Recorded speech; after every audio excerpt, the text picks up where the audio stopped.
Mitty. Mitty was just a regular human girl who was brought down to the 5th layer of the abyss by the legendary White Whistler Delver, Bondrewd, along with other children. That's where she met Nanachi, and the two became friends. At Bondrewd's creepy lab fortress, Idle Front, the two were tossed into a horrific science experiment. Bondrewd's goal is to figure out how to dodge the effects of the abyss's curse, so he came up with a brutal plan of dropping them down to the 6th layer and yank them back up like a fishing line with trauma bait.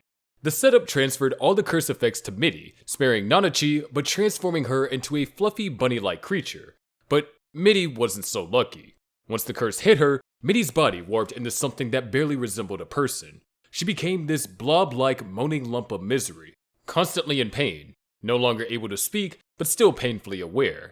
And that wasn't even the end of her sufferings. Bondrewd kept torturing her, running twisted experiments to see what it would take to break her. He impaled her, cut off her limbs, poisoned her, but Mitty would regenerate every single time. The only time Mitty's crazy regeneration seemed to have a limit was when Bondrewd hit her with Sparagmos, a possessed artifact that generates a mysterious blade of light. When the beam nailed her eye, it didn't grow back. Nanachi couldn't take it anymore. They escaped with Mitty to the 4th layer and did everything they could to end her suffering, but nothing worked. They then met Reg, the robot boy with built-in new cannon arm.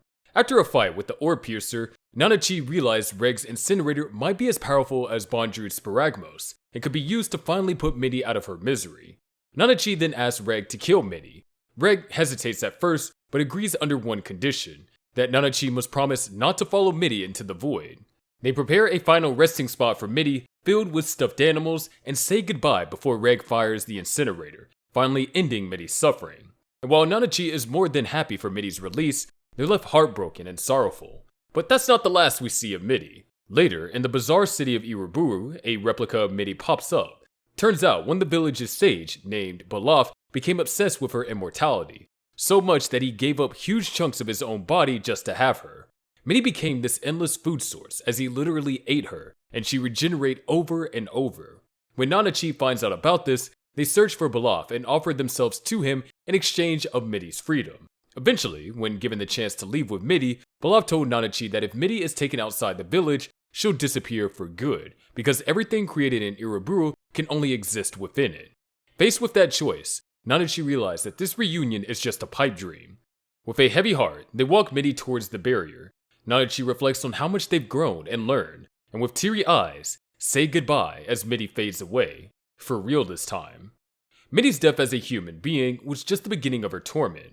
From then on, death was a mercy, a long overdue ending to a pain no one should have ever had to endure, and that's what makes it one of the most gut-wrenching, physically brutal exits in the entire show. Prushka. Prushka was originally a child of one of the Umbra Hands that served Bondrewd at Idle Front. When she was just a toddler, Prushka got caught in an accident while traveling through the 5th layer where her tiny body and mind got wrecked. One of Bondrewd's subordinates, Gaida, tried to heal her, but nothing worked. He was seriously considered putting her down just to stop the suffering. Then comes Bondrewd, who adopts her as his daughter and gives her the name Prushka.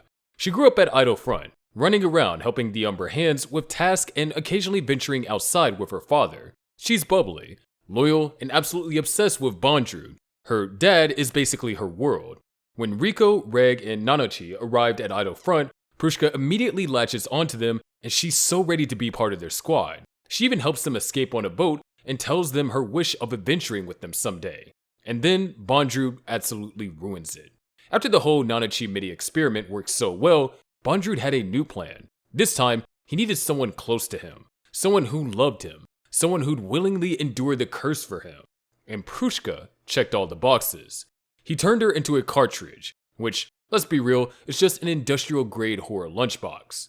Here's how it works. He scrapes off everything except the brain, part of the spine, and just enough eternal squish to keep the body technically alive.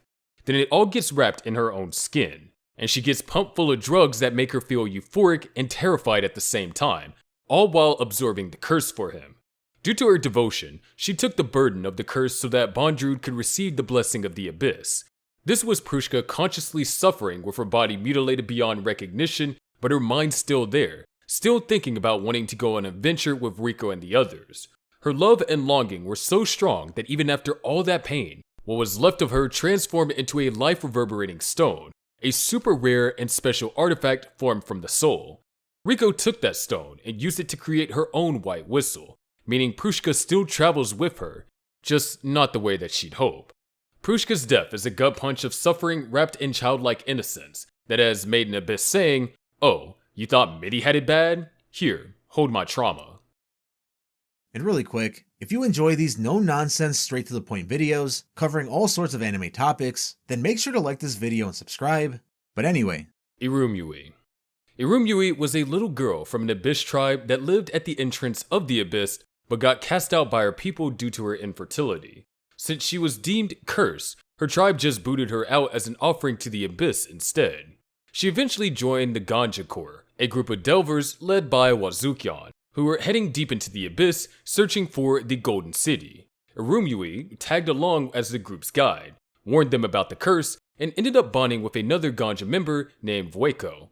Their relationship was pure, sweet, and basically the only ray of sunshine in the absolute horror that was coming. Once Ganja made it to the 6th layer, they found out the hard way that the place is one way only. So they set up a permanent camp on the 6th layer and things seemed manageable. Until the illness hit. They started dropping like flies, skin hardening, bones calcifying, and constant explosive diarrhea. Turns out the water was infected with a parasitic horror that made even boiling it useless. Then came a possible miracle. The scavenging squad found an artifact called the Cradle of Desire. Basically, it grants your deepest wish, but with a catch. Vueko, desperately wanting to save Irumyuui, handed it to her. The next day, she was healed. No more pain, no more symptoms. But there was a big trade-off. The artifact fused with her body and kicked off a horrific transformation. Her chest mutated, her body twisted, and then she started having kids. Tiny, fleshy, malformed creature she called her babies, but they all died almost immediately. One after another, day after day, and she grieved every single time. Her wish to be able to have children was finally granted by the artifact, just in the most soul-crushing, body-breaking way possible. Wazukyan decided to make use of this twisted situation. He started making stew out of the remains of Irumyuui's dead children, and secretly fed the other sick Ganja members with it, and somehow it cured the illness. So yeah, the group got better by eating dead mutant babies. Eventually, Wazukyan feared Irumyuui wouldn't survive much longer, so he sent the interference units to find another Cradle of Desire. Vueko found it embedded in Irumyuui's mutated body, basically a desperate attempt by her physiology to fulfill one final wish. Irumyuui then begins to move, her body now a grotesque mix of tentacles, growths, and grief. She moved forward and consumed flying beasts with her new monster appendages. One of the Ganja members, Belaf, who was drowning in guilt over eating her kids, asked to be consumed too, and she accepted. A gaping hole opened up in her body, and he walked in. Instead of dying, he was transformed into a Narahate, a creature mutated by the curse but still sentient. The others decide to offer themselves too as a way of asking forgiveness for eating her children. Wazukyan proclaimed that this is the home that they've been looking for. As the Ganja members willingly walk inside Irumyuui's body, Vueko refused to go along and tried to jump off a cliff, but Wazukyan stopped her and imprisoned her in a pitch-black cell that was inside Irumyuui's old head.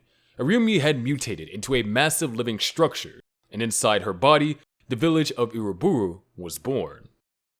Vueko.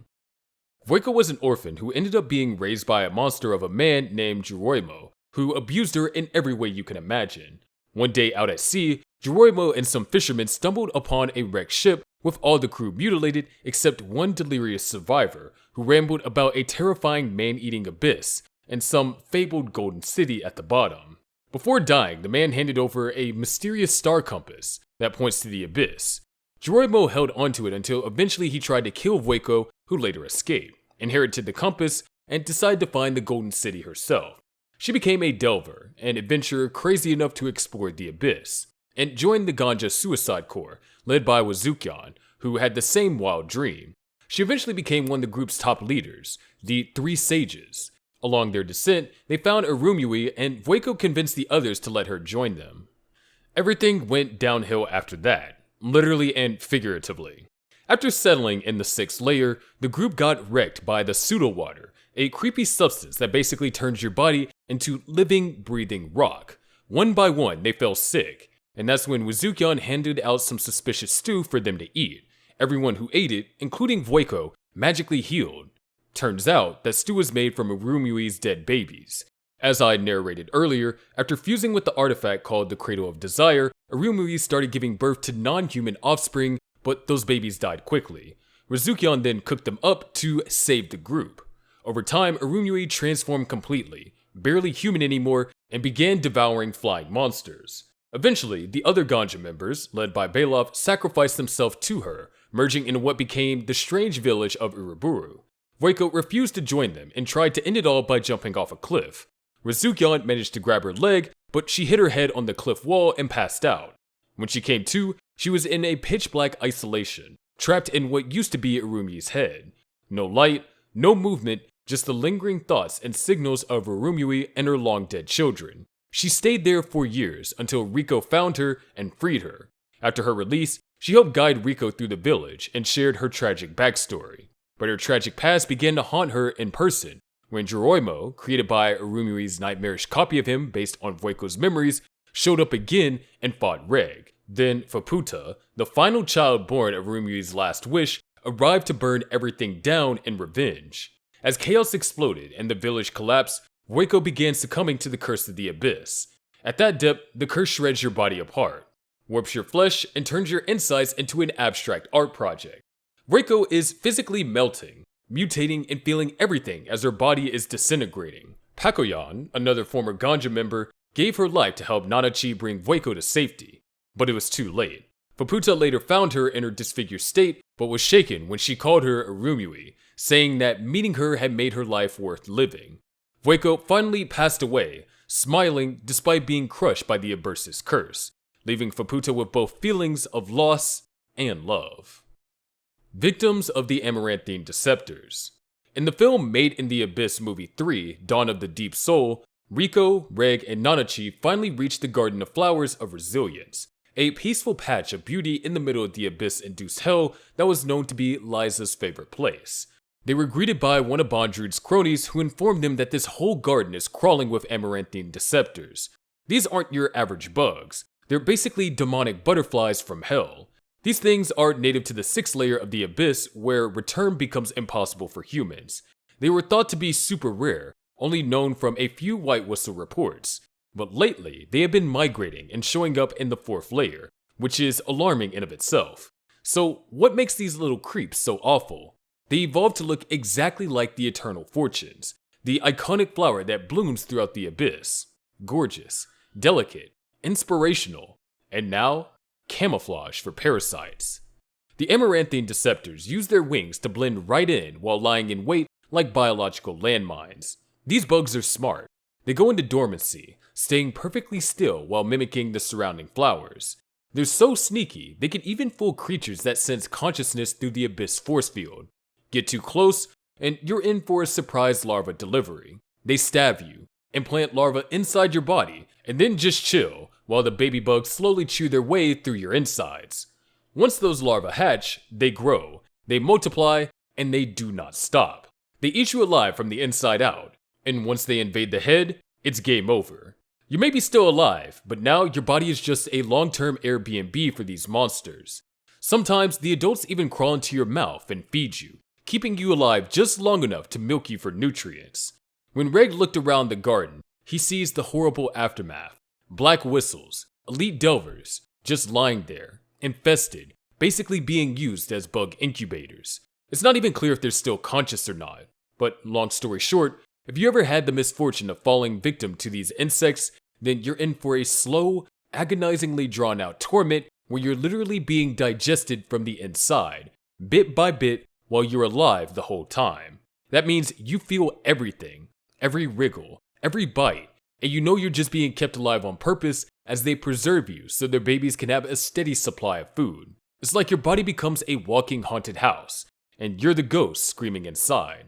Physical pain aside, a death by them is also a psychological torture chamber dressed up in flower petals. Orthians infected by the birthday death disease. There's no shortage of terrifying ways to die in the world of Made in Abyss, but few are as eerie and as cruel as the birthday death disease, a mysterious and lethal phenomenon that haunts the surface city of Orth, right on the edge of the abyss. This disease strikes with chilling precision. On their birthday, a person falls gravely ill, and by the end of the day, they die. No matter what treatments are attempted, it was once dismissed as a disturbing rumor. However, before Rico and Reg's journey even began, 8 children from the West District had already succumbed to it, all on their birthdays. Their deaths were gruesome and varied, lending credibility to whispers among the townsfolk. One particular superstition adds to the fear, stating that if a person sees their reflection with a twisted neck in the mirror on their birthday morning, their fate is sealed. Laffy, a local vendor, remarks that several of her regular customers had died on their birthdays, and Jiro later confirmed that 5 orphans from Belchero Orphanage also passed away in the same manner. Stories like these have turned the birthday death disease into a growing source of anxiety throughout Orth. Even Ozen, one of the White Whistles, acknowledges the phenomenon, explaining ominously that when this thing spreads, those who remain within the abyss's reach can do nothing but pray they are spared. This ties into the countless praying skeletons found near the burial tower in the first layer, bodies of the afflicted who died in a kneeling position, as if begging for mercy. These skeletons date back 2,000 years ago, implying that the disease had plagued humanity for an extraordinary long time. The deeper the excavation beneath the tower, the older the skeletons become, some as ancient as 6,000 years. This disturbing archaeological pattern supports the idea that the birthday death disease has wiped out entire groups of people over the centuries. Later, Surajo reveals critical information that the disease may not be a disease at all, but a manifestation of something called the breath, referenced in the ancient song of Hariyamari. According to the scripture, only those considered flawed are resistant to it, though what qualifies as a flaw remains unclear. Only one person, a boy named Kiyui, has ever survived after contracting the disease. His symptoms began with a high fever, leading Mio to suspect poisoning, but when Mio removed him from the abyss's influence and brought him to the caravan fleet, his symptoms vanished almost immediately. It's a chilling confirmation that the birthday death disease is directly linked to the presence and influence of the abyss itself. In a later scene, Mine, one of the twins from the East District, is shown speaking to her dead sister, Shirumi, whose body is covered in flies and decomposition.